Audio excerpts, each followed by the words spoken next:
Good morning. Today I am teaching you class 12 subject EB. So in this I am teaching you chapter 3rd, that is marketing enterprises. So in this chapter I already covered lots of topic, and in my previous video I started teaching you about the channels of distribution. Okay, as I explained you that we have four types of uh, the distribution channels. We have divided into four types. Fine. Where first producer consumer, then producer retailer comes, then in third one wholesaler and retailer come, and in last one agent has improved. Okay. Now, as I started, consideration related to product. Consideration means uh, a careful thought. Okay, while you are launching your product, it is very essential for the entrepreneur, for the businessman, to look out about the problems which our product would face while we launch it in market. Okay, so I explained you that unit value of the product, ये unit value of product पर भी depend करता है कि उसकी कितनी value है. अगर उसकी ज़्यादा वैल्यू है तो उसमें मिडिल पर्सन का हम यूज़ करेंगे. अगर उस प्रोडक्ट की वैल्यू कम है तो we direct sell to the customer, क्योंकि बीच में अगर हम मिडिल पर्सन को कुछ मार्जिन देते हैं तो उस कमोडिटी का जो वैल्यू है वो बढ़ जाती है. ठीक है, और जितनी उसमें कॉस्ट लगी हुई है, ज़्यादा बनने में लागत लग जाती है, डिस्ट्रीब्यूशन में ज़्यादा पैसा लग जाता है. तो इससे हेड बेटर यही है कि हम डायरेक्ट उसको कस्टमर को पे करें. Fine. Then another one I taught you standardise and customise product. तो जो स्टैंडर्डाइज प्रोडक्ट होता है वो भी डिपेंड करता है कि वो कितना ब्रांडेड है. ठीक है, अगर दूर दूर के उसके कस्टमर हैं तो उसमें हम मिडिल पर्सन का यूज़ करते हैं. ठीक है, we use a good distribution channel. Okay, but if it is branded, the price is fixed as it manufacturer from the manufacturer up to reach to the customer. So इसमें depend करता है manufacturer पर कि वो कितने middle persons लगा रहा है. Then next perishability. तो पैरिशेबिलिटी मैंने आपको समझाया था कि those goods who are perishable type of nature which would damage after some time, not be stored for the long time, so it had better we direct sale to the customer from the producer to the customer. Then last one, technical nature. So if a product is of a technical nature, then it is better to supply it directly to the consumer. This will help to user to know the necessary techniques of the product. तो कोई technician वाला कोई product है, अगर हम cantt are को ही देख लें. ठीक है, तो जब आर लगाने के लिए आपके घर में बंदा आता है, आप मैन्युफैक्चरर से डायरेक्ट उसको लेते हैं, तो एक टेक्निकल बंदा आपके घर में पहुंचता है जो how to use that product he tells you all. Okay, now after that we studied about consideration related to market, कि मार्केट में अगर हम अपने प्रोडक्ट को लॉन्च करें तो उससे पहले हमारे क्या यूजफुल थॉट्स होते हैं. So number of buyers.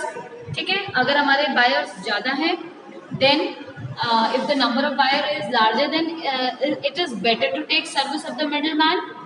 Okay, types of buyer, ये डिपेंड करता है कि हमारे बायर्स कितने हैं. जनरल बायर्स हैं या इंडस्ट्रियल बायर्स हैं. अगर जनरल बायर्स हैं तो हम मिडिल पर्सन्स का यूज़ करते हैं, और अगर हमारे इंडस्ट्रियल बायर हैं तो डायरेक्ट हम प्रोड्यूसर से कमोडिटी को खरीदते हैं. ठीक है, फिर हमारी बाइंग हैबिट्स की बात की थी हमने. Manufacturer should take a service of a middle man.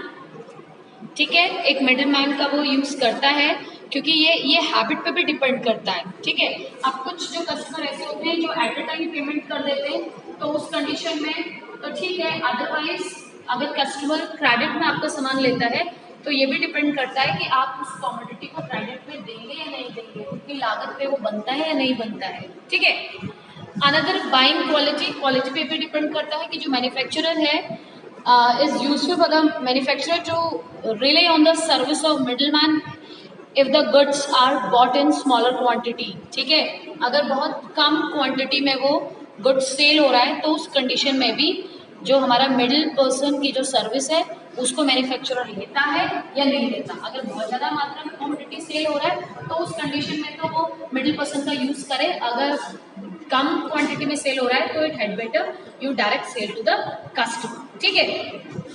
Now consideration related to the manufacturer company. अब यहाँ पे जो थॉटफुल थॉट्स होते हैं regarding the manufacturer and the company, किससे रिलेटेड? गुडविल से, desire to control the channels of distribution, कि जो चैनल ऑफ डिस्ट्रीब्यूशन ज़्यादा सूटेबल लग रहा है मैन्युफैक्चरर उसको उसके अकॉर्डिंग वो चेंज करते हैं। एंड फाइनेंशियल स्ट्रेंथ, किसी भी मैन्युफैक्चरर की किसी भी कंपनी की फाइनेंशियल स्ट्रेंथ पे भी डिपेंड करता है कि वो मार्केट में अपने प्रोडक्ट को किस तरह से लेके आता है। तो सबसे पहले अगर हम गुडविल की बात करें तो manufacturer goodwill also affect the selection of channel of distribution. A manufacturer enjoy good reputation need not depend on the middleman as he can open his own branches easily। तो यहाँ पे अगर कोई मैन्युफैक्चरर जिसका कॉमोडिटी ऑलरेडी ब्रांडेड है, already qualitative वो goods provide करता है, तो वो मिडिल पर्सनस को जो मिडिल डिस्ट्रीब्यूशन ऑफ गुड्स का करते हैं उन पे रिलाय नहीं करता, विश्वास नहीं करता, वो डायरेक्ट अपने कॉमोडिटी को through manufacturing point it sell to the customer. तो because they maintain their goodwill by this, ठीक है, क्योंकि बीच में अगर मिडिल पर्सन आते हैं वो किस तरह से स्पेसिफाई करते हैं कस्टमर को, किस तरह से सामान को दे रहे हैं, this is manufacturer not gate easily, okay. तो जो गुडविल पे ज़्यादा विश्वास करते हैं वो डायरेक्ट कंज्यूमर को सेल करते हैं। Another desire to control the channel of distribution, तो ये भी डिपेंड करता है कि ambition to control the channel of distribution, अगर वो डिस्ट्रीब्यूशन चैनल को खुद ही हैंडल करते हैं, affects its selection, consumers should be approached directly by such type of manufacturer. For example, electronic goods sector with a motive to control the service level provided to the customer at the point of sale are resorting to company owned retailer customers। तो अगर हम Dzire to control की बात करें तो यहाँ पे जो मैन्युफैक्चरर और जो ये कंपनी है ये क्या करती है कि अपने खुद के रिटेलर्स इन्होंने मार्केट में ओपन करा रखी है। मार्केट इनके खुद की, इनके द्वारा जो रिटेलर्स चल रहे हैं वो इन्हीं कंपनी की कमोडिटी को सेल करते हैं। जैसे कि हम इलेक्ट्रॉनिक एप्लायंस की बात करें, सैमसंग है, गोदरेज है, ठीक है, एलजी है, तो ये कुछ ऐसे ब्रांडेड मैन्युफैक्चरिंग कंपनीज के थ्रू जो इलेक्ट्रॉनिक एप्लायंस मार्केट में पहुंचते हैं वो इन्हीं के जो रिटेलर्स हैं उनके द्वारा सप्लाई किया जाता है। तो ये हमारे लिए भी बेटरमेंट होता है और मैन्युफैक्चरर के लिए भी बेटरमेंट है, क्योंकि मैन्युफैक्चरर को यहाँ पे कोई होलसेलर्स को बीच में ऐड नहीं करना या किसी एजेंट को ऐड नहीं करना, यहाँ पे वो डायरेक्ट अपने द्वारा जो भी सामान को बना रहा है, गुड्स को बना रहा है, वो डायरेक्ट कंज्यूमर को पे करता है। यहाँ पे हमारे लिए बेनिफिट हो जाता है कि जहाँ पे हम एजेंट को पे कर रहे हैं, होलसेलर के लिए पे कर रहे हैं, अदर रिटेलर्स के लिए पे कर रहे हैं, वो हम पे नहीं करते, हम डायरेक्ट मैन्युफैक्चरर से लेते हैं आफ्टर रिटेलर। समझ में आ गया? नेक्स्ट है आपका फाइनेंशियल स्ट्रेंथ।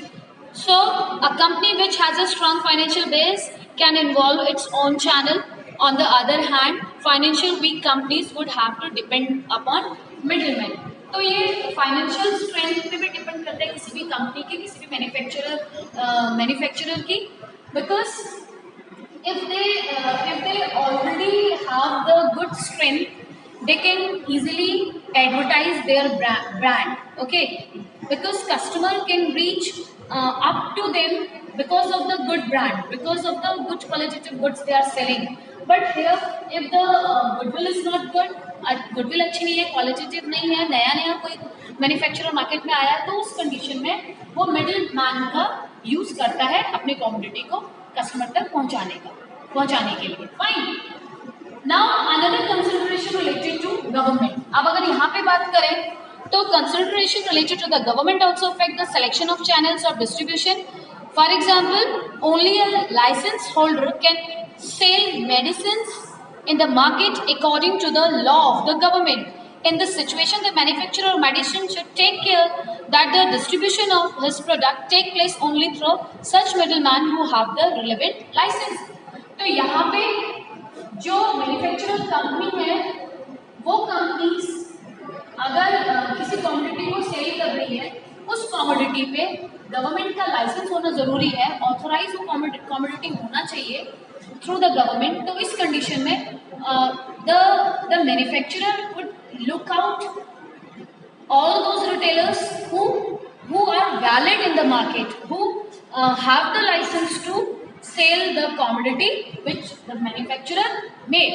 तो ऐसे रिटेलर्स को वो चूज करेंगे मैन्युफैक्चरर इन कंडीशंस में. जैसे एग्जाम्पल मेडिसिन का मैंने आपको बताया कि जो मेडिसिन मैन्युफैक्चरिंग कंपनी है वो ऐसे रिटेलर्स को अपना कॉमोडिटी सेल करने के लिए ऑफर देगी जो जिनके पास लाइसेंस है मेडिसिन सेल करने का. ठीक है, तो एक पीपल्स का यूज करेगी, हर किसी के थ्रू अपने कॉमोडिटी को सेल नहीं कर सकती है. ओके, नाउ अदर और क्या क्या चीजें इफेक्ट करती हैं, क्या क्या चीजें ऐसी होती हैं जो हमें सोचने में विवश करती है कि हम अपनी कॉमोडिटी को मार्केट में लाएं या किस तरह से लाएं और क्या क्या प्रॉब्लम हो सकती है. तो कॉस्ट से अगर रिलेटेड हम बात करें, here manufacturers should select such a channel of distribution which is less costly and also useful from other angles. तो कॉस्ट की बात हम कर रहे हैं तो मैन्युफैक्चरर यहाँ पे कोशिश करते हैं कि ऐसे डिस्ट्रीब्यूशन चैनल का यूज़ करें जो कि कम से कम अमाउंट में, कम से कम कॉस्ट में ज़्यादा से ज़्यादा डिस्ट्रीब्यूशन इजीली कर सके. अवेलेबिलिटी की अगर हम बात करें तो जो कॉमोडिटी ज़्यादा अवेलेबल है, ज़्यादा मार्केट में नीड है, उसमें हम मिडिल पर्सन्स का यूज़ करते हैं. जो कम अवेलेबिलिटी वाले प्रोडक्ट है उसमें हम मिडिल पर्सन्स का यूज़ नहीं करते. पॉसिबिलिटी ऑफ सेल की अगर हम बात करें तो सेम एज, अगर उस कॉमोडिटी का बहुत ज़्यादा सेल है तो हम कोशिश करेंगे कि मिडिल मैन जाए, डोर टू डोर लोगों को पहुंचाए वो सामान. लेकिन अगर उसका सेल कम है तो हमें डोर टू डोर जाके करना पड़ेगा और उसमें हम मिडिल पर्सन्स का भी यूज़ कम करेंगे. जहाँ पे हमें अपनी सेल को बढ़ाना है, एक सिंपल सा आप समझिए कि जहाँ पे हमें अपनी सेल को बढ़ाना है, ज़्यादा से ज़्यादा कस्टमर्स तक पहुँचाना है, तो वहाँ पे हम मिडिल मैन का यूज़ ज़्यादा करते हैं, एजेंट्स का यूज़ ज़्यादा करते हैं, रिटेलर्स का यूज़ करते हैं, ताकि ये भी हमारी गुडविल को बढ़ाए, हमारे कॉमोडिटी को एडवर्टाइज करें. बट ऑलरेडी अगर ब्रांडेड आइटम है तो we direct sale from manufacturer to customer. बस समझ में आ गई. तो this much is of today and in my next video I will explain you about promotion. तो प्रमोशन क्या होता है थोड़ा बहुत आपको बता देते हैं कि promotion, as you know, this refers to all the activities undertaken to make the product or service known to users and trade. This can include advertising, word to mouth, press report, and incentives, commissions, award to the trade. It can also include consumer schemes, direct marketing, contacts, and prizes. This will discuss in detail in promotion strategy. तो promotion अपने आप में name से ही clear होता है कि किसी भी कॉमोडिटी को प्रमोट करने में हम how we use the tactics to promote about any goods and service, by advertising, by saying from the mouth, okay, or by giving some free samples to the people so that people will start taking our commodity. तो पहले हम थोड़ा free में sample देते हैं ताकि people हमारे commodity को पहले चेक करें, अगर वो सेटिस्फाइड होते हैं then they will start using and they will tell to other people also. ठीक है, तो this much is enough for today. Thank you and have a nice day.